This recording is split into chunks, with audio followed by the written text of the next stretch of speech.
the lights okay the way they are? Same thing with the other two.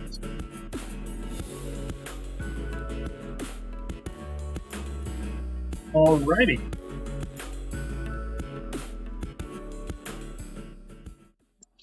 Someone, where am I getting sound? Is that better? Okay. Don't want the sound there.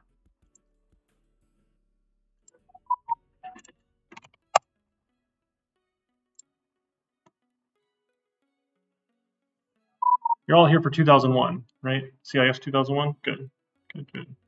I've actually gone to the wrong room before, which is, I blame them not scheduling the rooms early enough, but it's okay.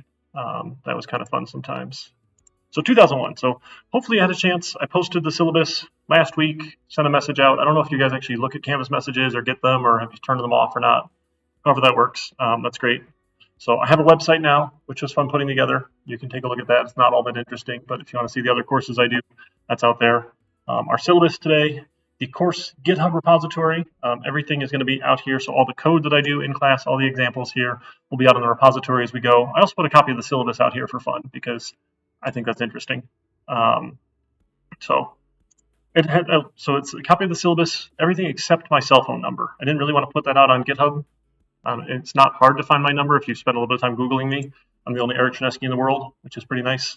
But at least would make people work for it rather than just post it everywhere. So we've got that. I'd like to live stream my lectures on Twitch because I'm a big nerd. I've been a fan of Twitch for a long time. And then since before the pandemic, I do claim, I have been using Twitch to live stream lectures. And then we moved to pandemic learning. We're like, hey, let's figure out this remote thing. And Zoom was awful because everyone would just sit there with blank screens, which is fine. Like, I don't need to see your living room or wherever you were doing classes from and not ask questions. So I said, let me just use Twitch because I get a one-click export out to YouTube, and then I can put it out on my YouTube channel publicly, which is easy. Your names aren't on it, and everyone's happy. So that's pretty fun. I do have a Zoom room. I've got the info linked in here. So for labs, I don't usually do anything on Twitch. There's no recordings of them because it's practice time. I'll just go around and answer questions. But if you want to attend labs remotely, you're welcome to join the Zoom room, and then I can hop on, do screen shares from there, and chat, answer questions. So I've got that info there. And then if you want to meet remotely, you can either join my Discord server, send me a message there, which is easy if you like Discord. If not, we can meet on Zoom, and we can do a screen sharing session there. So I do have office hours this semester. After this class, I'm hanging out as I have an evening class as well this Thursday here. So I'm not in the CIS building this time because I need to be in the game lab for my other class. So the game lab in the ELB, the engineering lab building, that's the new pretty one over that side of campus, which is sad. We kind of have to hike it around, but that's all right. We'll get some steps, and it'll be cold this winter, and we'll figure it out. So Thursdays, right after this class, I figure it'll take 5 minutes to walk there. We'll see. I might not always be there right at 3:20, but I'm here with you folks anyway. And then until about 5:50 or so when I have to take off for my 6 p.m. class, which I'm coming back here. So I'll be getting lots of steps in on Thursdays. It should be good for my step counter. Or happy to meet virtually by appointment. Just shoot me a message. Tell me what times are good for you. I'm a very late person, so I'm happy to meet after my kids are in bed, like after 10 p.m. or so. That's when I can get work done at home because it's quiet at my house.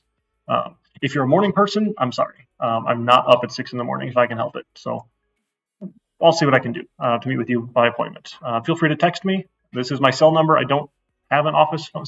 Maybe I have an office phone. I don't. If I do, I don't use it. So just use my cell phone. Things about this course, this is copy-paste from the catalog. Shouldn't be anything interesting here. The program learning goals, this is for our data science program. This course is designed for that one. I know some people take this as a prereq for master's programs, so these don't really matter for you, but it's a prereq class. The course objectives are much more interesting, and we have a boatload of these, which is, it's cool. These are the things that we will get to throughout the class. So looking at simple test cases and test plans for unit and integration testing of medium-sized programs. This is fun stuff. So we did a little bit of testing last semester. We're going to deep dive into testing this semester and really write test cases and test plans and figure out how does my software work the way that it's supposed to? And how do I know that it does what it's supposed to do? And almost more importantly, how do I know it doesn't do what it's not supposed to do? Because that's the tricky part sometimes, because people will do weird things with software where I expect someone to enter a numeric value and they type in the word 10, T-E-N. That's something we've seen before, but we get all sorts of weird stuff like that. We'll start with stub procedures and drivers as needed to perform top-down testing or bottom-up integration testing of programs. So how do we kind of scaffold our tests and build up these things? We'll get into that. We'll describe trade-off considerations for data design implementations. That's a big focus of the second half of this class. We start looking at some basic data structures, ways of storing data in memory, and what it's good at and what it's bad at. Because that's when we start sort of applying some of the science to solving problems. Is not only can I get the problem solved, but can I do it efficiently and quickly? Because that does matter. And especially as we start getting into data science applications, you're generally working at scale of millions of things that we're analyzing and putting together and looking at here. So if you can make it 5% faster when you're doing a million things is a lot faster. Right, so we can save a lot of time there. We're going to look at designing software so it's easily modifiable. I'm big at object-oriented programming. That's one of the ideals of object-oriented programming is that it is easily modifiable. So we'll spend more time with that, looking at classes, that sort of things. We'll do basic algorithms for linked list, stacks, and queues. These I find actually the boring part of class because our textbook has this is how you write a stack or a queue or a linked list. We're not going to do better. So we sort of just copy it out of the book, which is really boring. But the idea of implementing them is kind of the interesting thing. So, in school, you'll learn a lot of times, hey, this is how something is done, but you don't really understand why. So we're going to look at why it works the way that it does to better understand or realize and understand how it works the way that it does. So building them, while it's kind of boring, is a nice way of kind of taking a deep dive into these data structures and figuring out, okay, now I know why they perform the way that they do, so then I can use them better. Again, it's a little boring, but it's okay. We'll get through it. We'll look at sorting algorithms. These are basic sorting algorithms. Again, some of the easy ones that we can implement quickly. Really smart people have written really good sorting algorithms that are a little bit more complex that we just won't bother with. Later on in the undergrad program, you'll take 350, which is data structures and algorithms analysis. You'll get into some of the more interesting sorting algorithms that are really smart. We just do the basic ones because, again, for a lot of people, this is your second programming class ever, and that's okay. We're going to start and kind of go up there.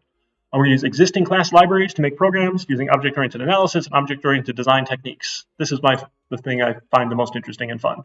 We'll use already built stuff to build cool solutions. We don't need to reinvent the wheel. This is what programmers do all the time. There are tons of libraries out there that we can just take advantage of to make us more efficient. So someone had some interesting discussion around whether or not programmers will go away now that AI can kind of write, and write is kind of an awkward word there for writing code, what AI does. But if you look at the history of programming, because I'm an old person now, which is weird. I always thought I was a young person, but now I'm an old person. And I'm having a hard time with that transition myself, but it's okay. The whole history of programming has been increasing levels of abstraction, where the very first programmers had to work with these giant machines, and we worked like bit by bit by bit, little bit by little bit by little bit. It was really difficult because you worked basically at the physical level. And then we started adding this abstraction to it. Okay, so now I can give it code instead of having to do everything with punch cards and all this sort of nonsense. And now I can write graphical programs because there's a layer of abstraction there that I just say, hey, Windows, I want a window on the screen. I want a button I can click. I don't need to write any of that low-level handling to figure out how do I get input from the mouse or how do I get input from the keyboard. I just say I want it. So this idea that we are now more efficient as programmers. We can solve more problems quicker and faster with a higher level of abstraction because I don't care about any of the machine stuff. Honestly, I don't know how it works. Right? I took like one class in undergrad to figure out how machines actually work and realized I did not want to do electrical engineering. God bless those people. They are crazy smart, understand how circuits work, and we need them because we need circuits. I don't care how circuits work, though. I want to be able to say print hello world, and the computer says hello world to me. That's what I think is fun and interesting. If you like the circuits, go for it. That's super cool, too. But again, we take that high level, that abstract level of, I don't care what the computer does, I just write code and it runs it, which is really cool. And then with Python, right, we write it in Python scripts, and then we can basically run it on millions, billions of machines around the world. Doesn't really matter what operating system. Lots of things support Python. Even calculators now. There's a calculator brand that's challenging Texas Instruments thankfully, because they have had a weird monopoly on calculators for math classes for way too long here. It's called NumWorks. I don't get paid by them. I just think they're super cool. And finally, like, someone is challenging Texas Instruments. Their calculators run Python. It's like, this is really cool. I don't know. I'm a big nerd, and I think that's cool. So I think that's fun. So building existing libraries, putting it all together. That's the hard problems of programming, and that's, I talked about it a lot last semester, and I'll talk about it more. Writing the code is one thing. It's like another language, and that's okay. It takes time and practice, and the more you do it, the more familiar you get with it. But the hard part of programming is the creative process of how do I take a problem and break it down step by step by step into smaller and smaller and smaller problems to make it simple enough that I can make a dumb computer do it. Because computers only do what we tell them to do. They're not smart, right? If we don't tell it to do the right thing, it does what we told it to do. So you can be really good at writing code, but if you can't solve a problem, then you're going to make the computer do the wrong thing, which is no good. Right? It's not useful at that point. So this idea that we're going to take a problem and break it apart, that's the creative part of programming that's so interesting. That's the part that I like, is solving problems. And how do I, to take a big problem and break it down into these steps, how do I apply the things that I've learned? How do I know, okay, here's a library that does this, here's a library that does that, here's a library that does this, how do I put it all together and solve problems? So I have to say that there used to be a really nice website we could use to get stock information, because I think stocks are interesting, where we could just go out and ask for the data for free. I think they're moved to a pay service, but I think there's another one I want to look at. So there's some cool libraries for doing web requests. So in Python code, I can say, go out to the web, get some information, bring it back so I can do something with it. So we can say, hey, go give me some stock information here, give me some history, and we'll make a really bad stock trading program. I would not advise anyone use it, but we can do that using these existing tools and libraries without having to know how all the web stuff works. Right? We haven't taken a networking class, we haven't taken a web class, but I can write some Python code and say, hey, go out and give me some data from this place over here. I don't know where it gets its data from. I don't need to know. I just need to know it says, here's your stock trading information. Here's how much this stock costs. Here's how much it cost yesterday. Any sort of things I want. And I can say, hey, is it a good time to buy or sell? And again, we'll just make it up and come up with our own algorithms, and we'll do a bad job of it, but that's okay. We're not actually spending real money, so it's okay. We'll have some fun. We'll utilize data abstraction, data hiding, functions, and inheritance. This is a big focus, this idea of inheritance. Data hiding, data abstraction is big with object-oriented programming. Now, we talked a little bit last semester that Python is trusty. We don't really hide data.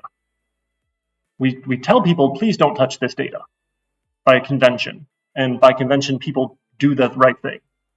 It doesn't really work the same as it does in some other languages that really enforce this. But Python's trusty. We assume people will do the right thing. And if they don't do the right thing, then if they get bad results, it's their fault. Right? We said, don't mess with this value over here. And if they go mess with this value, who knows what they're going to get. And that's okay.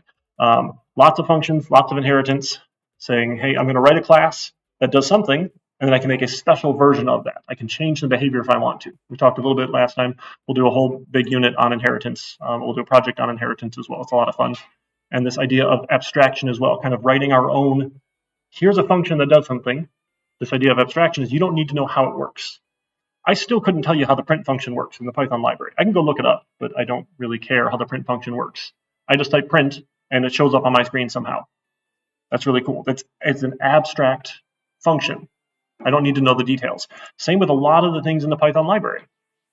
If you want to go look it up, great. It's open source. You can go find out how it does how does it generate a random number? I don't know. Do I need to know? No, it doesn't really matter. I just tell Python I want a random number 1 to 100, and I get a random number 1 to 100. I'm happy, right? It makes me more efficient. I don't have to solve that problem. It's already solved. So same idea. As we build our classes, we take advantage of this abstraction idea. Sorry, that's my sugar. I think I'm okay. Yeah, I'll be okay. If my sugar gets too low as a diabetic, I get real loopy. So it's like a fine balancing act, which is fun. But so when it beeps at me, I can't turn off the beeps because it's a safety thing. But which drives my wife crazy. Like in the middle of the night, it just starts beeping me. Oh, I'm like, oh, it's fine. I'll be fine. But so we'll take advantage of abstraction. The idea, we'll write the class. We'll have public functions that do things. People can use those functions. That is how object-oriented programming is supposed to work. We'll spend a little bit of time working with Unix. So I learned one of the requirements from our accrediting body, the ABET. I don't actually know what ABET means. Something about engineering. ABET accreditation. Let's see. Accreditation Board for Engineering and Technology. Look at that. We figured it out. So they accredit our programs here. One of the things they look for in bachelor's programs is, do we teach you more than just Windows? So that being said, we have one lab where you'll do Python, run it on the college Unix server. And we've checked that box. Sure, right? We've done more than one thing. So it's what we do.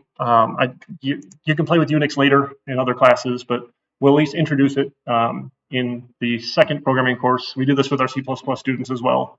And then if you use Macs, I don't use a Mac. I don't really like Apple products. That's okay. I'm a big Windows fanboy, and Apples are more expensive, and I've got issues, but that's okay. That's my problem, not yours. It'll work perfectly fine on Mac as well, but we can't really claim we teach you Mac OS stuff because we don't. So, but Unix is fun.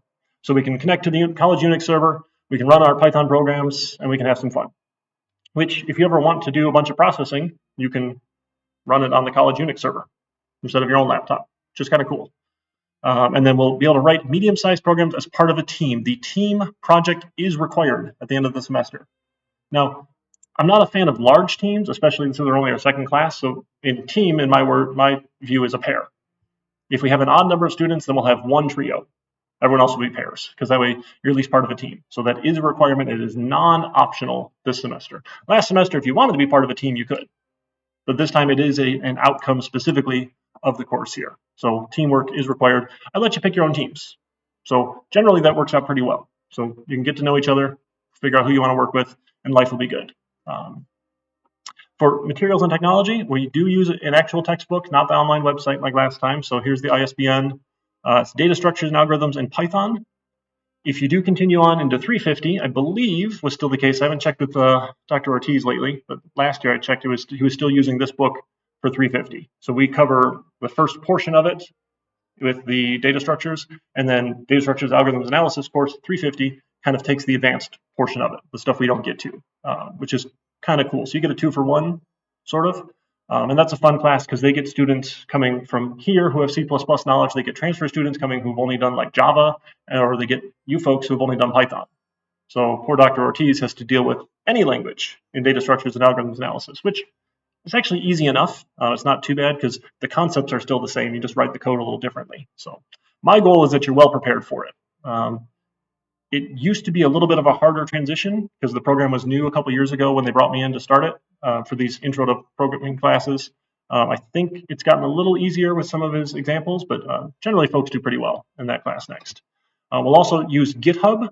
I'm a big fan of GitHub. We'll be using that all semester. Canvas is not for code. I don't put code in Canvas. You don't put code in Canvas. Canvas is a course management tool. I hate downloading code files out of Canvas. It's awful. So we don't put code there. We put code in a tool meant for code collaboration like GitHub. GitHub is a hosting provider of the Git source control tool. I apologize if you heard this last semester. It's new for some folks. So it's owned by Microsoft. They give it away free for educational use, which is really cool. I use the Classrooms module that they built out, which is really nice. So we get a new repository, which is just a folder for every project, which is really nice. A nice way for us to organize our code. And then it is synchronized, essentially. We synchronize our code out in the cloud. So I'll use the course repository here for all the code examples. This is a public repository, so anyone can get to it. Your repositories will be private, so only you can get to it and only I can get to it. Life is good that way. That way no one else will copy off you unintentionally. So use any username you want here. I don't care. It's not linked at all. But when you turn stuff in, all you're going to do is give me the URL to your code out on GitHub. So if you can see it on the website, I'll be able to see it on the website, and then we're in good shape. I like PyCharm for my Python integrated development environment. If you like another one, go for it. I think PyCharm has some nice bells and whistles, works pretty well for a lot of things we want to do, especially when we get to testing. But if you want to program in something else, go for it. But I'll do everything in Python. And they do have the free version. You don't need the fancy paid version. We're just using the free community version here, which is great. In terms of grades, this is where people tend to care about things. 10% of your score comes from the labs. Honestly, these are mostly participation points. If you show up and work on it, we will get the lab done. That's sort of how it works, right? That's the time that we have for me to walk around and help you get these things done. This is our practice. So our labs are on Tuesdays before lecture. So the general format will be, we'll talk about something Tuesday, Thursday, and then the lab the next Tuesday is your practice time. And then the lecture that Tuesday will be something new. So we'll look at the schedule in just a minute. So it'll generally follow that kind of pattern. So 10% of your overall score in the class comes from your lab score. 10% of your score in the overall class comes from the quizzes. These are open book, open note quizzes. If you had me last semester, they weren't too bad, right? This is your incentive to read the book. I've found if I don't give quizzes, people don't read the book. So I give quizzes, which mostly are free points because all the answers come out of the book and the stuff I say. So, and they're open book, open notes. They're untimed except the due date.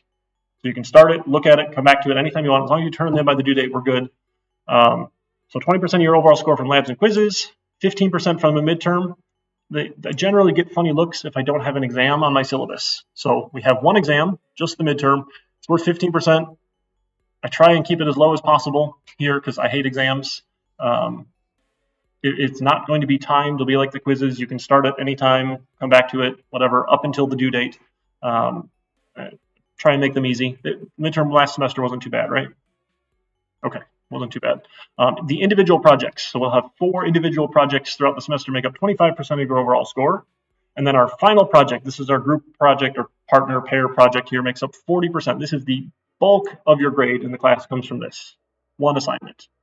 Now we have the last month of class to work on this. So looks like a lot, it is a lot, but it should be doable. We'll take it, week by week by week. We should be able to chunk it off and work with our partner and get this done and out the door.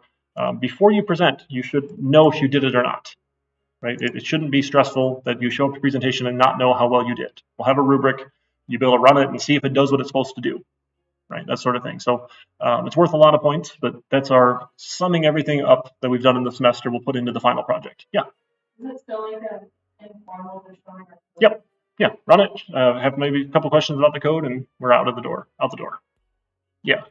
Hey, Rex, thanks for joining on Twitch here. I got to remember to keep looking at chat here. So I keep chat up on this screen, which is nice to have a second monitor. Yeah, so if you want to join remotely live, you can watch on Twitch. There is one ad, usually just the one ad, which is a little annoying, but it's okay. And all the revenue from Twitch does get donated to the Student Scholarship Fund here at the College of Engineering and Computer Science, which is cool. We've raised like $350 so far since I've been on Twitch, which is crazy, like just free money, essentially. So thanks for putting up with the ads. I guess it's the one downside of not using Zoom. There are no ads on Zoom, but Zoom is awful. This scale for letter to percentage should be standard. This came out of the standard syllabus template, so no surprises here, I think. All right, and our tentative course outline. So this is today, course introduction, GitHub, Python basics. So if you didn't have last class, we'll spend a little bit of time on some Python basics in just a little bit here. Chapter 1 in the textbook is your primer. If you haven't done Python before, or if you still feel a little shaky, just breeze through chapter 1. It's pretty quick. We'll spend a little bit of time talking about GitHub as well. So our lab on 110 will be our intro to GitHub lab. If you had the class last fall, you'll be done in like 5 minutes. You don't even have to come, right? Just do it remotely. You're fine. If you've never worked with GitHub before, come to lab. It definitely takes some steps, or I can screen share with you over Zoom, so we can go from there. And then we essentially take a chapter a week. So object-oriented programming is chapter 2, recursion, array-based sequences, stacks, queues, and decks, which is a really weird way to say that word. I always want to say DQs, but they say it's pronounced decks. And what do I know? English is hard. Linked lists and trees, and then midterm review on the 21st. The midterm opens on the 23rd. There is winter break, so the midterm won't be due until 3/7. If you want to get it done before break, great. If you want to get it done during break, great. If you want to get it done after break, great. Just turn it in by 3/7 and we're fine. So lots of time to work on it.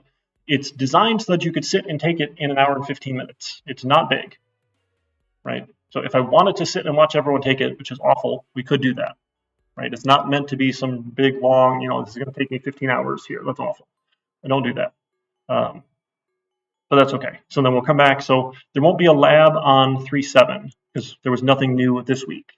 So I'll post all that in Canvas. Don't worry, when we get closer here, but just as a reminder, we won't do the lab then. So then, like each week, we'll have the next Tuesday right at noon. I guess it's afternoon. If it's at noon, is it still afternoon or is it morning? Because it's not afternoon if it's right at noon. Okay, doesn't matter. If I call it morning, is that okay? It's morning to me because I don't wake up till later because I'm usually up till like 2 in the morning. So I'll call that morning. Noon is still morning. So the morning on Tuesdays, we'll do our lab from the week before, right? So our first lab on object-oriented programming will be the morning of 117, and on and on and on. So we'll kind of follow that schedule. And then priority queues, maps, hash tables, and skip lists. Once we get to hash tables and skip lists, we start essentially skimming the chapters. We're not going to go super deep on these chapters because you'll come back to these topics in the more advanced portions of them later on in the data structures algorithm analysis class. So we're going to start with some of the basics and kind of introduce you to the topic, kind of like we did last semester. We introduced a couple topics that we're going to dive deep into this semester. We'll kind of scratch the surface of them here. So we'll have some time to work on the last project, individual project, and then we'll get started on the final project right around probably this week, actually. That way you've got a full month.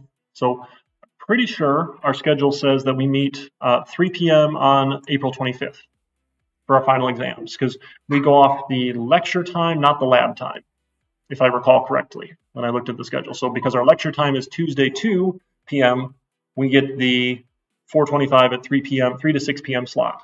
It won't take us all 3 hours. It's not a large class here. Presentations are 5 to 10 minutes per group. Usually we're done in an hour, and life is good. So that's the plan for this. So, and the last week, actually week and a half, we have set aside just final project work time.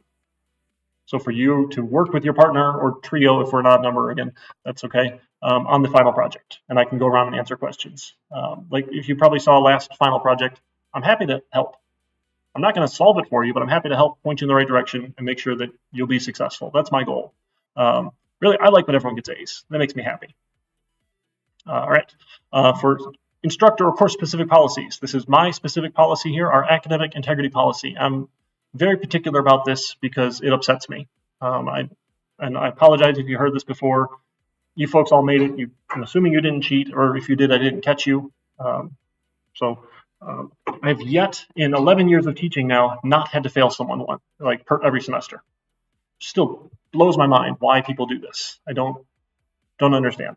Okay, so you can work together, help your classmates, but don't share code. Right? This idea of how we might solve a problem, discussing problems, discussing solutions, great. My general rule of thumb is that discussions are fantastic, but if you start taking notes, you've probably gone too far. Right? Oh, okay, so hey, I thought about solving it like this. I might have a class like this. Okay, that sounds like a fun class, but if you really like, hey, I want the attributes of my class to be named this, this, and this, and I start writing those down, I've gone too far. Right? But we can discuss things. That's fantastic.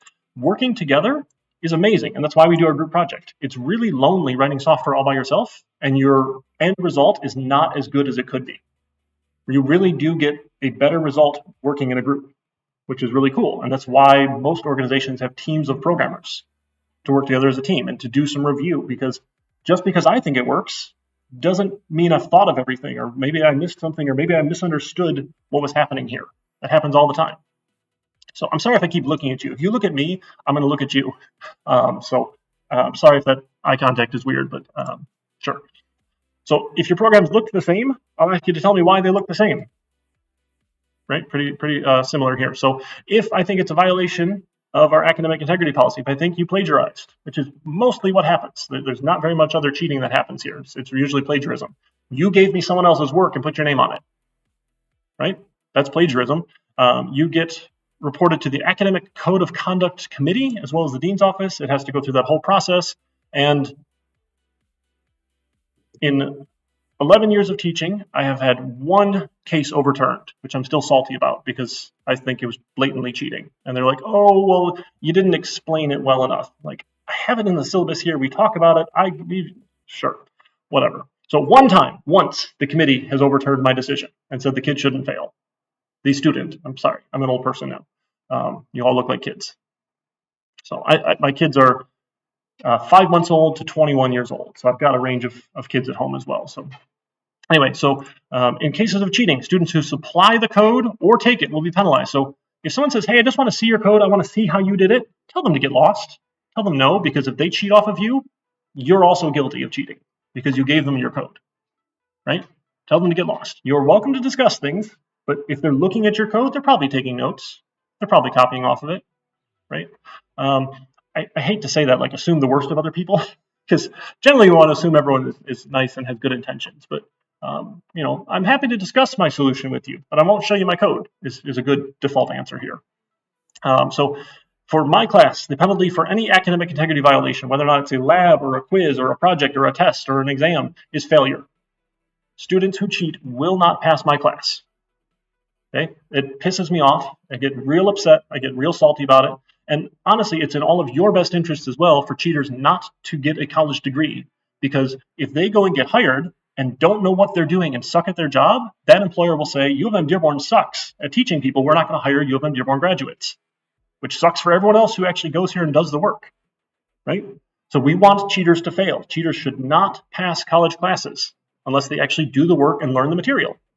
Right? I really get upset about this. I apologize. I'm all like, I get all worked up. I complain to my wife. My wife complains because she's like, "Why are you complaining to me? I didn't cheat." I'm like, "I know you didn't cheat. I'm just upset." So that being said, I know websites like Stack Overflow exist. I'm not dumb. I know you can go out to Stack Overflow. There's all sorts of cool stuff out there. My goal is that you have projects that don't have solutions out there. Okay, if there's not a solution out there, you can't go ask someone to solve it for you, like Chegg.com does. Chegg lets people pay to cheat. I hate them. I hope they're getting sued currently. I hope they go out of business. They are awful, terrible people here. Sure. So under no circumstances may you use Chegg. You cannot cite sources there. You cannot post things there. That is no good. Why? Oh, I can't. Man, I have to ban this bot here. This is the one downside. We do get bots occasionally. Goodbye. Okay. So Chegg or similar sites, Course Hero, all these other terrible places here. Don't post class material out there. That's also a violation of the academic integrity policy. That's sharing course material without permission, right? Don't go post to Simon's places. Okay? Is that okay? We understand? So please don't do this stuff. It's a giant load of paperwork for me to do. I have to document everything. I have to submit it to a website. I have to put all these forms together. I have to talk to the dean or the associate dean or whoever handles it here. And I hate doing it because I would rather do the interesting stuff. So please don't cheat. I say this every semester to every class, and still someone cheats. I don't know why. Okay. For late projects and homework, I don't take it late. So for projects, I go over solutions in class. I think folks found that useful last semester. Generally, people say that's pretty useful. So there are lots of different ways to solve problems. Right? I've been programming since 2005. Wow, I'm an old person. Since 2005 professionally. So I've got some experience. So the way I solve problems might be different than the way you solve problems. As long as it gets the job done, it's okay. But I like going over solutions and showing how I would approach these solutions. So after a project is due, so they're going to be due before class starts, every 2 p.m. So you'll have 2 weeks for every project. The labs are every week. Labs will be due the week after by 11:59 p.m. because stuff happens, and that way you've got all week to do the lab. And if you miss a week, you can show up the next week and ask me questions, and we've got a little bit of time there. So labs should be fine. But for the projects, I can't take them late because we go over the solutions. Yeah. And then other stuff, this is all boilerplate. This came out of the syllabus template. This should be in every class syllabus because we're all supposed to use the template. Not everyone does, which drives me nuts because it's not hard to use, and I don't understand why, but that's okay. All right. Questions, thoughts, concerns? Again, this is the tentative schedule. We'll try and stick to it. I'll change it if we need to. Pretty good. Yeah. I'm sorry? No, so there's no Xylabs this time. So just our weekly lab meetings. So because our textbook is an actual book. I have an actual copy of it that I don't like to carry around. It's not even all that heavy, but my backpack is already heavy from all the stuff I carry on. So I just use a PDF of it here. So however you prefer to get the book, great, go for it. But we do make a lot of use out of it because we go over and use a lot of their starter code for these data structures later in the class here. Because it's already done. We're not going to do better. So I just kind of use that as an example. Great, awesome. So the boring part, if you had this class last semester, we're going to talk about GitHub and then some Python basics. So if you're here last time, feel free to take off. And then the lab, again, should be like 5 minutes for you because we've already done GitHub stuff. But for everyone else who's new, we'll spend some time getting into it here. I go over some Python basics, talk about GitHub, and we should call that an afternoon, okay? So GitHub, again, is just a website. It's a hosting provider of the Git source control tool. Git is written by our friend Linus Torvald. Git source control, distributed version control system. The idea is it stores code here, the source code. Sorry, a source control tool. That it is distributed means that when you have a copy or a clone of the repository, you have everything. You have the entire history of everything. Other tools handle this a little differently here, which is interesting. This is by far the most widely used source control tool out in the industry. So if we just like source control tool usage, see if we can find a nice. There was someone gave us a percentage of it here. Is this it? I don't know. There's a couple other ones, but someone had like a nice percentage based. So it's by far the most widely used tool. So GitHub is the hosting provider and provides a cloud service for synchronizing and being the central repository. The idea with it being a distributed tool is that everyone has copies of it, so we need to get in sync somehow. So there's a central copy that everyone synchronizes with. So GitHub provides that as a cloud service. So you can synchronize with the GitHub website here. So we can, essentially it's a pulling and pushing system. So if you make changes on your local repository, you'll push those changes out to the central repository. Take what you changed, push it out there to get in sync. If something changed in the central repository and you need to get that on your copy, you're going to pull that change down to yours. It does a lot of other cool magic behind the scenes. Git is super powerful. It does a lot of really cool stuff. We just kind of scratched the surface of it here. But again, we're still sort of new. So I'm a fan of the GitHub Desktop tool for this. Now, PyCharm has some integrations built in, but we don't need to worry too much about that. I don't actually think I have this. So when we start new assignments, I'll get you a GitHub Classroom link. We'll look at that on Tuesday in lab here. So there's like 2 extra steps to get here. But once you're on the website for a GitHub repository, you can click on the green code button here and you can say open with GitHub Desktop. This is my favorite way of doing this. And we'll open the GitHub Desktop. It says, hey, where do you want to put this folder? A GitHub repository is just a folder. That's all it is. But Git tracks a lot of things in that folder. So the default location is your Documents GitHub folder. This is great. If you want to put it somewhere else, go for it. I like defaults because they make life easy. And defaults are usually just the easiest way to go about things. So I put it here. If you want to put it somewhere else, go for it. It doesn't really matter. It's going to make this website here, it's going to make a copy of it in this folder on my computer, CIS 2001 Winter 2023. So I'll say clone. Clone will make a copy of this folder. So now my GitHub Desktop Client here says, oh, hey, I've opened up this folder for you. I've cloned the repository. So this is the tool we'll use to commit, to make a snapshot, and to push and pull to synchronize with the cloud. From here, my favorite shortcuts are the repository menu here. You can view on GitHub, launch the website again, or show in Explorer, or show in Finder if you're on Mac, will open up the folder that it is here. So the folder here, CIS 2001 Winter 2023 on my computer, has a couple things in it. There's a git ignore file. This is a really important file. Generally, we don't touch it. It says, please don't add these things to the Git source control tool. Don't track these files. So there's a bunch of files here that we don't care to add because the idea is we only care about the code. So anything that shows up in some of these directories here, we don't need here. There's a bunch of things built in here. This is a default file that came with GitHub, which is nice. We don't need any of these things. We don't need these virtual environment files here. We don't need whatever it happens to be. All sorts of fun things here. So just leave this file alone. There's a license file. For yours, you won't have licenses because they're private repositories anyway. I picked the MIT license because go for it. I don't care if people want to use it. They can just say, here's my source. The MIT license is good for that.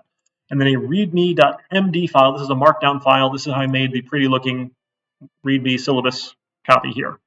Right? This mostly copy pasted in. Had to do a little bit of formatting for markdown. But other than that, the folder's empty.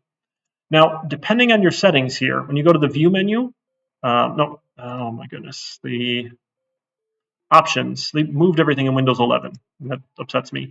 And you say show hidden files and folders. If this is not checked, you won't see this .git folder. If it is checked, you notice it's kind of grayed out. If I put another folder in here, if I just say, hey, here's a test folder, Notice this is a little bit brighter colored. This is a little bit darker. The grayed out folder means it's a hidden folder. So the .git folder is where all the magic happens. Don't ever touch this folder. Just leave it be. It'll do what it wants to do. This is how the Git source control tool tracks everything. The whole history is in here. Honestly, I don't know how it works, and I don't really care how it works. That's okay. Smart people wrote it, and that's great. I just get to take advantage of it. So we just let it do its thing. Other than that, it's empty. So if I want to put something in here, I can make new folders, new files. So usually I'll go through and let's make a new folder here. We'll call this week 1. And then in the week 1 folder, I'll just make a new file here. We'll say, hey, here is welcome.txt. We'll open this up and we can say, welcome to CIS 2001. Sure. Not very interesting here. But now the GitHub Desktop Client, you got to remember all the right names for the tools here, says, hey, there's a change. So the Changes tab of this tool says, hey, there's something that changed inside of here. Git is just a glorified file watcher. It watches the folder that it is in and says, this file changed. Either it's new, it was changed, or it got deleted. Something happened. That's all it does.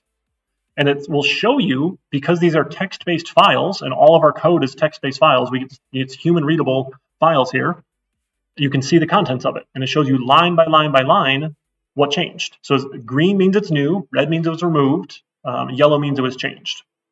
Hey, Professor Burke, thanks for dropping on by. So you can make a commit. Commits are snapshots of the folder at that given point in time. So once you have a commit, Git now essentially has a copy of what the folder looked like, what all the files looked like as soon as you click commit. So think of them as snapshots. I took a picture of this is what the folder looked like if you wanted to make a copy of it. And say, okay, here's a copy of the folder at 2:45 p.m. on Thursday, January 5th. Great. So we can do that. So you have to give it a commit summary. That's the small box here. So we say welcome. And then you commit.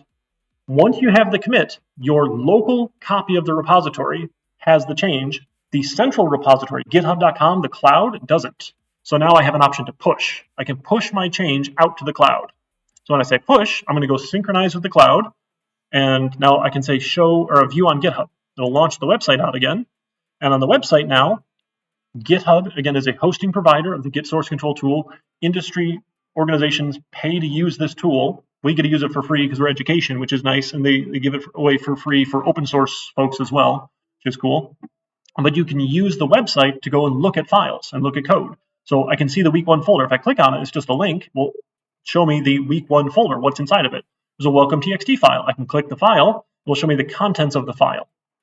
So this is really cool. So this is why we use this for turning in code. You're going to work on all your assignments, commit them in GitHub, push them, synchronize with the cloud. If you can see it on the website, I can see it on the website. Life is good. This is made for code collaboration. Canvas is not. If you have to upload files to Canvas, it's a big pain, and I hate doing it. I hate opening files in Canvas and downloading files in Canvas, and I download it 3 times and whatever. I don't like doing it. Git is good at this. It's what it's for. So I can see your code. So most of the time, I can just look at your code and figure out whether or not it's going to work. If I'm not sure if your code's going to work or not, then I'll go download it and run it. But for most of your projects, honestly, I just open it and look at it. You're like, okay, that looks like it should work. You get points. That's how I grade things. It's what it is. So you can see, welcome to CIS 2001. Great. Not super interesting here, but let me go and edit this file here. Let's open it up and we'll say, here's some more content, more lines. Needs to be done. Sure. We'll add a couple more lines. We'll come back to the GitHub client. Now this is in yellow. This file has changed. It's not a new file anymore. It's not green, but it's yellow. Something changed. And it says, hey, this line was removed and this line was added. So technically this line was removed because there was no new line at the end. Now this line, it looks the same, but now there's a new line character, that little hidden character that says go down a line. So sure, it's all new. And we can commit this. We'll say, I don't know, more content. Commit and push. Now what Git is really good at is tracking changes at the line level. So if I go and open this file again here, and in the middle of my file, if I'm writing a bunch of Python code, I want to go change the middle of it here and say, hey, we'll get rid of this more lines thing here, and then we'll change that to be I added more stuff. We'll go do that in the middle of the file. Now the GitHub tool says, hey, line 3, the old line 3 is no longer there. The new line 3 is this one. So we can track changes specifically at what line changed, which is really nice when we're working with large code files. If you have hundreds of lines of code, it doesn't just say, hey, the file changed, good luck. It says, hey, line 27 and 32 and 50 and 51 and 52 and 53 changed. They were new, that sort of thing. So more updates. The commit messages here, I could care less what you put there. Organizations, when you go out and work in the industry, generally have some sort of standards around what they should say. Great. If someone who's writing your paycheck tells you to go put certain messages in, just go put certain messages in. It's not hard, but I don't care. So anything you want to put here is perfectly fine. We'll commit and push. And then back on the website, when I refresh here, now I see new stuff changed. I see the new version of the file. Let me zoom in a little bit here, sorry. And then what's really cool here, I can use this blame option. This is one of my favorite things about GitHub. Blame will show me by line what commit specifically changed what line. So if I'm working on a file and I'm not sure about something, who's the last person on my team to change this functionality, I can use this blame option here, and it just shows me, hey, this person here, and it shows because this is my GitHub username, my GitHub account. Hey, Eric Chinesky changed this one this many days ago, right? And how recently it was changed. So if I'm trying to track down, hey, something doesn't seem like it's working right anymore, has it changed recently? I can go and look and say, oh, someone changed this 5 days ago, or this hasn't changed in 9 months. If it hasn't changed in 9 months, that's probably not where my problem is. Right? That sort of thing. But if it changed recently, oh, maybe this change broke something, that sort of thing. And you can see, so 2 minutes ago with more content, this was changed, more content here, more updates. A minute ago, this line was changed, and so on. So for any file, you can see the entire history of it, which is really cool. So blame's really neat here as well. Now, there is an option on GitHub. Please don't use it. Don't use the add file option. This upload files, please don't use this. Okay, please don't. Use the GitHub workflow. It's not that hard. I know it's a lot of steps, but the more you do it, the more you get used to it, the better you'll be with it. Just don't use upload files. Pretend it doesn't exist, and life is good here. Some people use this the whole time, and I rag on them all the time, and okay, it is what it is. But clone the repository, get the folder on your computer, and then, well, how do we get our Python projects in here? So we'll fire PyCharm, and we'll make a PyCharm project in the repository folder. So in the sequence of steps here is you need to clone the repository first, then start your PyCharm project. If you do it the other way around, life is a little harder for you. All right, so we go close this one down, or I'll just start up a new project here. So when you're making a PyCharm project, you have to tell it where you want to put it. So I don't want it in my folder from the fall. I'm going to go browse here and find our 2001 folder. Why can I not find 2001? Am I dumb? 2001. There we go. Okay. That was weird. You saw that, right? I'm not going crazy? Okay. So 2001. So I'm going to put it inside this folder. And then I want another folder here. We'll call this one, how about week 1 project? How about week 1 code? I don't know. So for you, when you're working on your assignments, you'll have a different repository every project and every lab. It'll help keep things organized, makes the history nice and clean. I don't want to give you 15 different links, so I'm just going to put everything in the same repository. So I'm going to use folders inside of that folder. For you, everyone will be unique, so you don't have to make another folder inside of that folder. Just so it's a little easier for you, but you'll have a bunch of different repositories. I have one repository. And I think it's better to have the separate ones, but I don't want to give you 15 links. So we'll call this week 1 code. When we're working with PyCharm, I prefer these virtual environments. This is the nice way to do things. It's a better practice. If you just use your base interpreter, that's okay. We're not going to install that many crazy libraries. It probably won't be a bad idea, but the good practice is to use virtual environments in case we install libraries. You don't want to clutter up your main Python install in the system with a bunch of different libraries. That's why we use them. Not too big of a deal. They're relatively quick. If your computer's slower, just use the system interpreter and you're okay. You can say, hey, just give me, why don't I have, whatever. I'll make a new environment. Usually you have your base interpreter and it just picks up that one. So life is good. So, and this create main py welcome script is nice and handy. It gives us some starter code. So I usually have this one checked as well when I'm making projects. So we'll say create. When you download and clone your repositories, I give you a starter file. You don't usually need to make it. You don't usually need to check this box because you already have a main py file. When I'm doing examples, I have it checked. If you're making new projects that are not in repositories, then you can check the box, just an option. And then I'll put it in this window. I don't need the other code opened.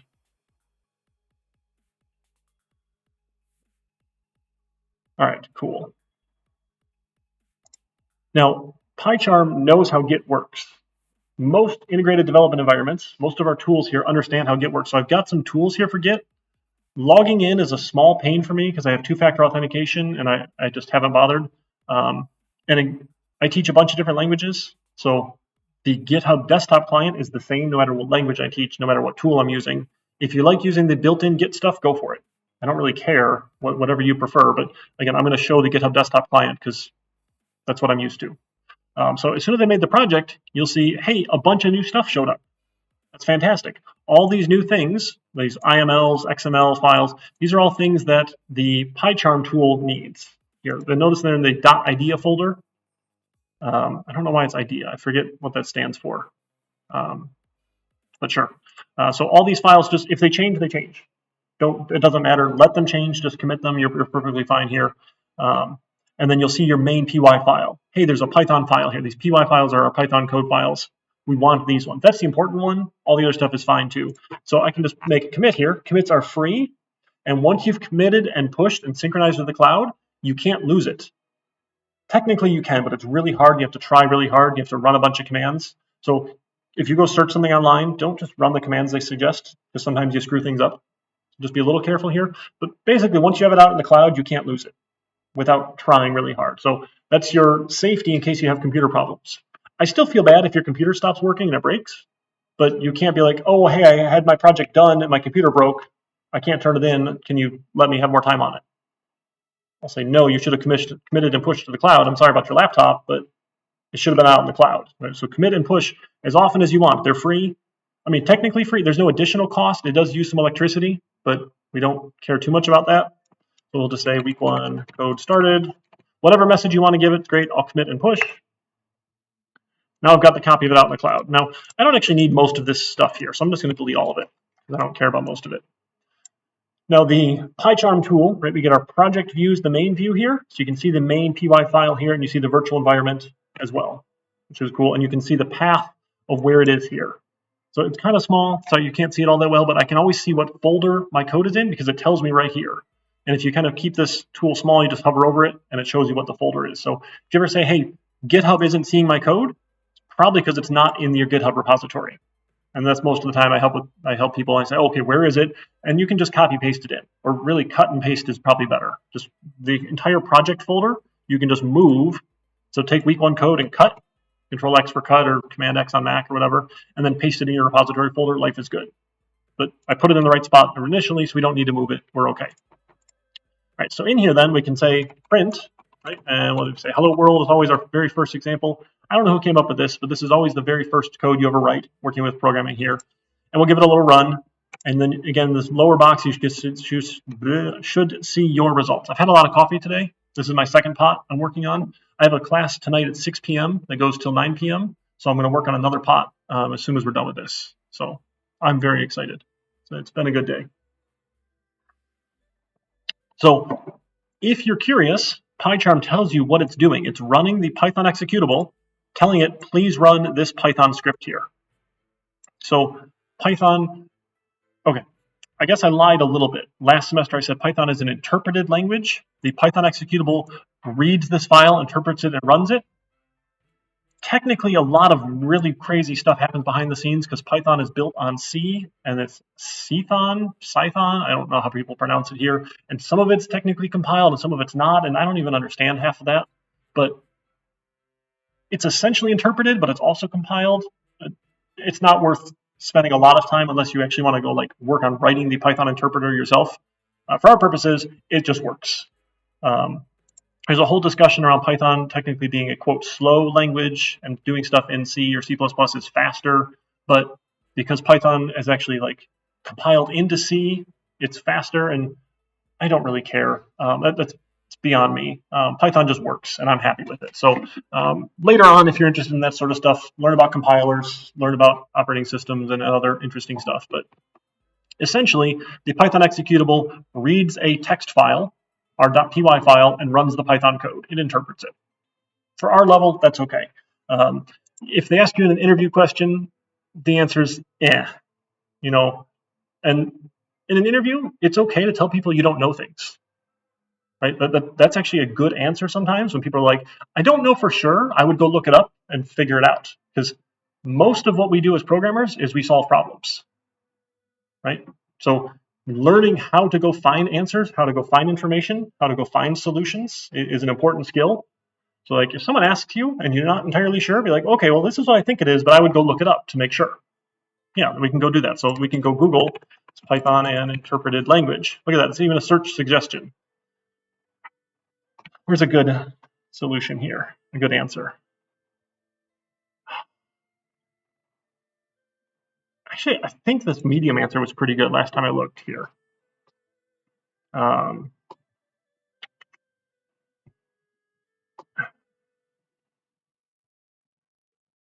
There's no such thing. Okay, this is just sort of weird. We don't need to get into the weeds here, but again, we would go look it up, and it's a nuanced answer, so that sort of thing is fine. Anyway, we can say print and we get our results here. So that whole thing, if you want to do it by hand, you can run the Python command. When we do our Unix lab, we will also do this by hand, which is kind of fun. So we will write code in Unix and run it. And on the Unix operating system, it's all done in the command line, because Unix doesn't have an operating, like a graphical user environment. It's just a shell, which is really frustrating for some people if you're not used to working in command line environments. And it's okay. It's a lot of steps. We'll use the VI editor, which is a nightmare for most people because it's very complex, does a lot of crazy things. It's a super powerful tool if you want to spend the time to learn how to use it for editing text. Some people think it's fun. Some people are weird in the software industry and they think it's like a badge of honor to be good at VI or Vim, and they like make fun of people who can't use it. And we're just a weird industry sometimes. There's a bunch of weird hills people like to argue about and think things are that important, but we don't really care what text editor you use. It doesn't matter. So anyway, use whatever tool you like, whatever tool makes you happy, is my general rule of thumb. So print hello world, right? We can print out messages here. We can write functions. Just a quick review of some of the stuff. We got a couple minutes left here. So if I want to write a function to do something, right, a function is just a name to some code that's going to run. I can say print, I will call it greeting here. So I'm going to define a print greeting function. Doesn't need any arguments. If you want arguments, we start adding arguments. We'll get to that in a minute here. And in here, I'll just say print hello class. Then instead of saying print hello world, I can just call my print greeting function here.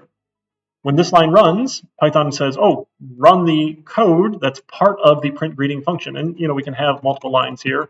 It's your day, right? As much code as you want. Notice Python has a colon here and anything tabbed in underneath. And really, tabs are translated to spaces. If you look at this, this is 4 spaces. The tool does that for me. Again, this is why tools are amazing here. Sorry, I guess I should put my phone on quiet here. I don't know what's going on. Okay. So I can call my function. Life is good. What I can do with PyCharm, because it's a nice IDE, is I can run it in debug mode. Debug mode is my favorite thing about programming and figuring out why my programs do what they're supposed to do. So notice there's line numbers here, and then there's a big spot, like space, that looks like it's wasted space, but that's where you put what's called a breakpoint. If I click in here, there's a big fat red dot. That's a breakpoint. If I'm running in debug mode and I get to this line, it will pause the execution of it and let me see what's happening. So if I run with the bug here for debugging, it will pause. We'll get to here. Now I get a couple options. I get a step over, I get a step into my code, a regular step into, and a step out. I want to step into my code here. So right now I'm currently at the line 5. It's a little small there on the screen, sorry, but currently at line 5, I'm going to step into, and now it says, hey, you're in print greetings at line 2. When this is done, come back to where you left off. This is the call stack. We talked about this a little bit when we did some basic recursion. We'll get into that deeper this semester. So now I can step, we'll run that line of code. And I don't see it here. I'm on the debugger tab. I can go to the console tab and see the results here. So you see hello class. Now it's ready to run line 3. I'll say, okay, step again, run line 3. It says, okay, print how was your day? I come back to the debugger. We finished print greeting. We came back to our main line 5, and I step again, and my program's done. So again, not very interesting when we have a small bit of code, but as our code gets bigger and bigger and bigger, we can start seeing what's happening behind the scenes, which is nice.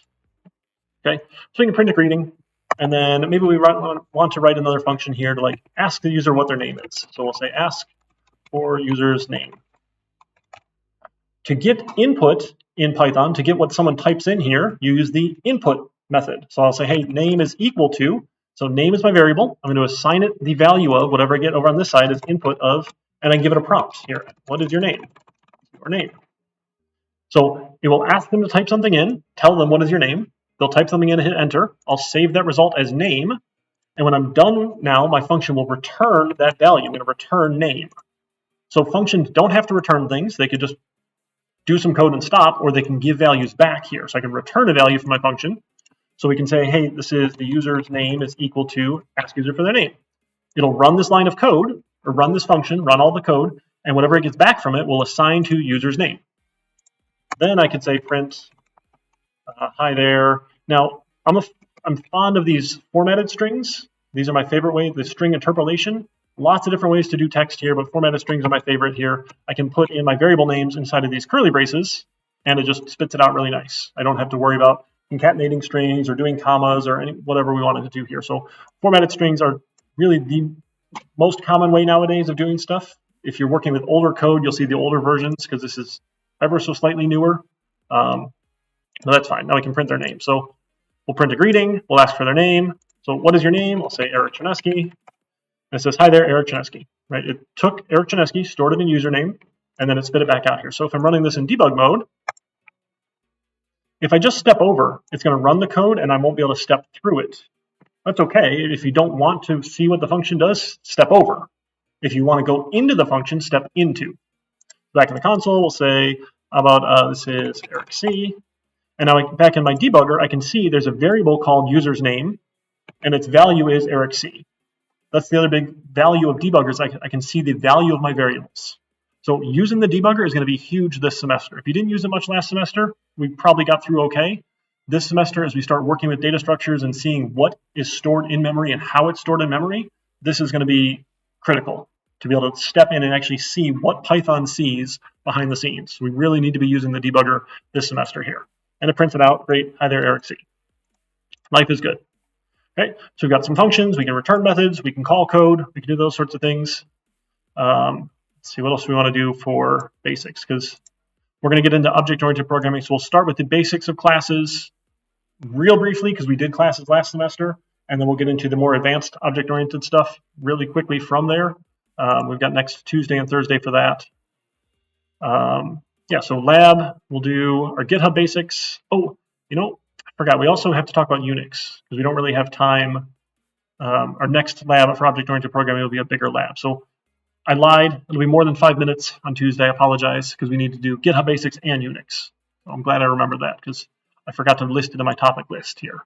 So we'll do the Unix lab as well. So you can do it remotely, which is kind of cool. You can connect into the college Unix server from home. You don't need a VPN or anything, which is really fun.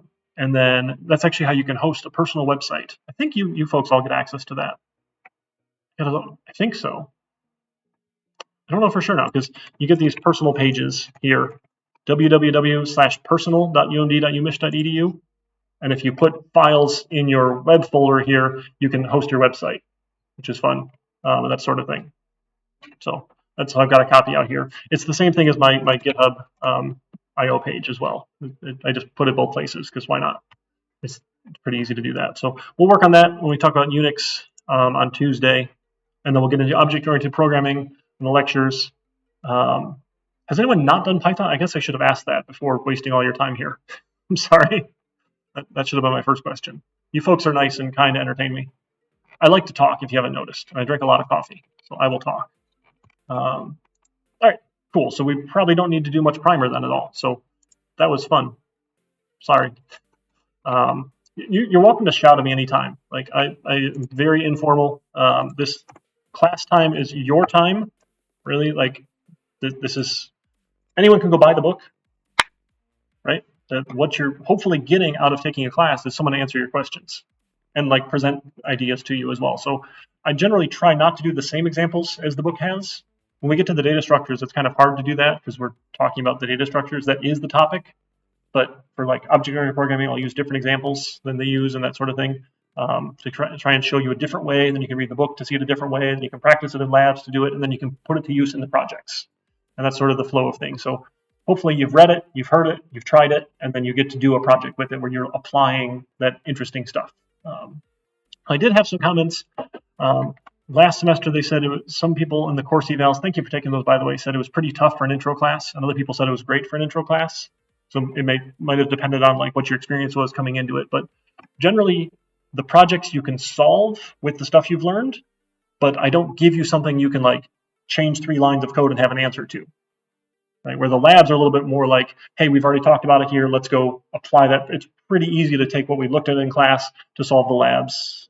I'd like to imagine that's sort of the idea there, where the projects are, it's a whole new thing. We're using the tool we've used to figure out how to go solve these problems. So that's just sort of the idea. So, all right, any other questions, thoughts, or concerns? If not, we'll call it a day. If you want to chat after, I'll be over in the engineering lab building after I get my coffee. And if not, I will see you Tuesday for lab at noon. Again, if you want to join remotely and don't want to make the drive in, that's perfectly fine. We've got the Zoom info here. It's my just standing Zoom room, so you should be able to get in anytime. There's no like waiting room or anything like that. It just has the password. Pop in there. I'll usually start it up within 5 minutes or so of the lab starting. We can do the lab there. Given this is winter in Michigan, although it's been a really weird winter. I don't like why it was so warm lately, but it's a whole other story. If the weather's bad, don't come. Just attend remotely. Right? It's pretty easy that way. You can always make stuff up if you missed it. I'll post all the recordings after. Labs are a little bit tougher because, again, there's not really a recording time. I'm happy to work with you on lab stuff. If you don't come to labs and then you ask me every week to meet other times, I'm generally less likely to help because like the lab time is set aside for that. And you know, when you scheduled your class, you didn't know remote was an option. So I'm assuming you have the time free. So the lab, let's use the lab time first. That's the ideal time to do that. And then otherwise, you know, happy to meet with you off times if we need to, but we'll try and do that. And then if you want to join Discord, go for it. It's a great place to, it's on my phone like most things are, but it's a pretty easy chat tool if you've used Discord before. And then I'll start exporting the streams out to YouTube and I'll start adding them to the lecture archive here if you ever want to come back to them. We can go from there. All right, awesome. Thanks, folks. Well, I will see you on Tuesday then. Have a great weekend.